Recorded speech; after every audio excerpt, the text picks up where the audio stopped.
Chapter 13. Scattering. December 1930.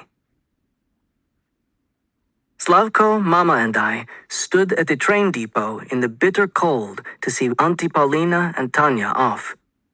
Tato wanted to come, but his back was not getting better. He hobbled to the door and waved as he watched us walk down the street. "I feel terrible leaving you all here," said Auntie Paulina. Tanya was bundled securely to her chest. Strapped to her back was a carrying frame that Slavko and I had fashioned out of Tanya's willow cradle. Tanya needed a place to sleep each night, and Auntie needed to carry her travel items, so this convertible cradle/knapsack was perfect. And this way, Tanya would still have the cradle that was made with love by her father.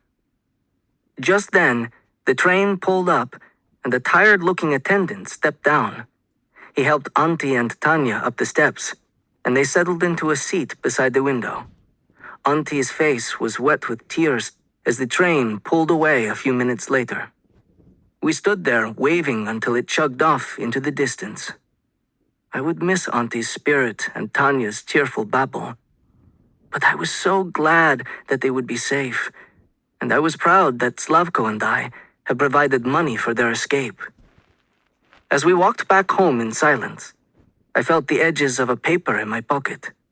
Auntie had written the address of her cousins in Ternopil, and she had also sketched out cryptic instructions of the journey but didn't draw a map. She was afraid that if we were caught with a map showing the way out of the Soviet Union, we could be charged with treason. Her notes listed the route by train depots, but she disguised the instructions within a chatty letter. Kharkiv, Poltava, Kyiv, Phoenicia, and Derezhina. There was a stop in Volochusk, and the tracks went over the Spruch River to Polish Ukraine. But that was only for foreigners. Auntie Paulina's papers allowed her to travel within the Soviet Union, but it was better to walk the last 150 or so kilometers because there were soldiers posted along the border. That was going to be a challenging walk for Tanya and Auntie Paulina. I said a silent prayer for their safety. Now we just had to get Tato healthy again and save up some more money. Then Mama, Tato, Slavko, and I could join Auntie and Tanya on the other side of the Spruch. Getting more money for travel would be tricky, though. And getting Tato healthy again? Was it even possible? Slavko and I had been taking turns helping Tato walk and trying to get his strength back. But the beating had broken him. The only thing that numbed the pain was Mama's poppy seed tea. But when he drank it, all he could do was sleep. Deep down, I wondered if he would ever be his old self again. The kolkhots came into view as we walked back home, and I caught Mama staring at it. Was she looking to catch sight of Yulia? I didn't even want to imagine how awful it was for her to be betrayed by her own daughter. Yulia had quickly moved up the ranks of the young pioneers, and she now led a 5-girl group of little Octobrists, kids as young as 7, who were given extra rations whenever they informed on family or friends. You'd see them everywhere, eavesdropping on conversations at the village square or in the streets. No place was safe from these little magpies. At least with Auntie and Tanya leaving, there would be fewer mouths to feed. Slavko got a midday meal at school each day, and that helped. But there was still Mama, Tato, and me. Shock workers patrolled the woods and river, making it nearly impossible to forage for firewood, catch fish, or hunt small game. Thank goodness the shock workers hadn't found our grain, and they hadn't managed to steal all of our garden fruits and vegetables.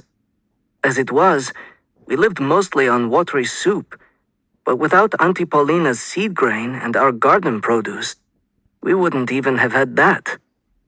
With our animals all confiscated and our desperate need for firewood, Slavko and I had no choice but to slowly dismantle our newly built barn so we could use the wood to keep the pich burning. As the bleak and hungry winter yawned before us, I could see Tato's health fading day by day.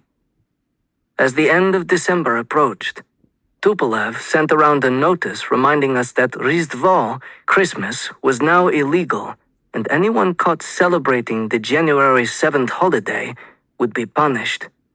As a salve to the sting, he also announced that there would be New Year's Eve fireworks in the village square at the stroke of midnight on December 31st. "We'll have to stay up late to stare at that cannon that sits where our church used to be," said Tato, tossing Tupolev's notice onto the table. "And watch colorful explosions instead of gathering together with loved ones to celebrate the birth of our Lord. Replacing Rіздво with New Year's, a holiday without the holy day." A night or so after Tupolev's notice, once Tato and Mama were both sound asleep, I nudged Slavko. "Tupolev only mentioned Rіздво, not Svetvecher, Christmas Eve.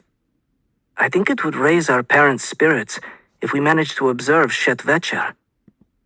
"But we have no church, no priest, and very little food," said Slavko. "We don't have our icons or prayer corner either," I said, "and we can't put a candle in the window to guide a wandering stranger to our door. That would be a dead giveaway." Slavko sat up. "But we'll be together as a family, and we can say the prayers." "We can," I said. "And those are the most important parts of the evening. I'd also love to figure out a way of doing the meal." "A traditional 12-course meatless meal without food?" asked Slavko. "I don't think that's possible." "It's not about the eating," I said. "It's about giving our parents hope." "You're right," said Slavko. "We need to think of what we can do instead of worrying about what we can't." On Svetvecher, Slavko and I set the table with the traditional extra plate to honor our loved ones who had died before us. And we gathered a handful of straw from our roof and scattered pieces of it on our table to represent the hay from the manger. We scrubbed our faces especially well and combed our hair in honor of our special night. As Tato sat at the table, his eyes settled on the extra place setting. His eyebrows rose. Mama brought over the pot of watery soup and set it in the middle of the table. She noticed the extra plate as well. "What's going on?" she asked. "Tupolev didn't say anything about Svetvecher," said Slavko. Mama blinked back tears as she sat down. "You're right," she said. "He didn't." We had no circle of braided bread for good luck. The few kernels of wheat in the soup would have to take the place of kutya, wheatberry pudding, that represented the victory of life over death. We each dipped our spoons into Mama's soup pot and stood, holding the spoonfuls of liquid to our lips. Tato led us in a prayer of thanks.